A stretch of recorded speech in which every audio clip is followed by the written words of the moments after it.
Dyslexia is a neurological condition. When a person would look at a letter, when we learn to read, we assign a phonemic symbol to a letter. To be able to do that is a neurological condition, and it interferes with the person's ability to be able to assign a phonemic symbol of a phonemic awareness to that letter. Dyslexia is a processing learning disability, which creates a struggle for me to be able to determine the correct order of letters sometimes, or causes me to reverse letters so that what I see that comes in through my eyes and what comes out through my hand if I'm writing becomes reversed. In everyday life, I struggle with putting my thoughts into words whenever I'm speaking, like when I'm tired and things get jumbled up and people don't understand what I'm saying sometimes. And the hardest part was just getting over the embarrassment and accepting that I do have dyslexia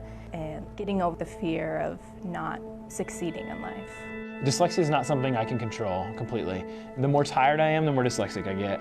The more frustrated I get, the more dyslexic I get. So I have to stay calm, I have to stay focused, and whenever I don't do that, then we got a problem. So when you're a little kid, they teach you this is the letter B, stick with a circle, and they're like, fantastic, and you draw it on your paper. And they say, okay, listen, the next letter is a D, which is a circle with a stick next to it. Now these look a lot alike to a dyslexic, because when you reverse the letter. Now you say, okay, listen, this is a P, which is a stick with a circle next to it. Now you reverse that and it becomes a Q.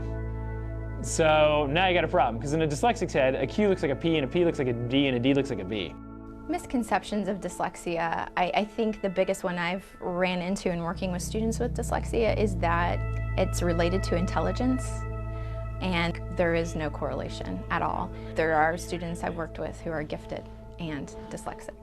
It's just important to educate ourselves on dyslexia and know that it is not related to a student not wanting to learn. It's so hard to peg us down, and I think if you appreciate who you are, you own it, and you make accommodations for it, you think about how I can be successful with whatever I have, your life's pretty amazing. Like, you can do amazing things.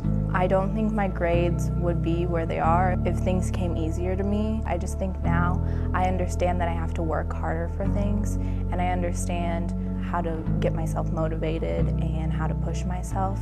To be able to raise awareness, to be able to not label a person is really, really important, because we all learn differently, and to respect our learning differences is huge. And being able to have acceptance and feel like you're a part of the group even though you might learn a little differently from someone else.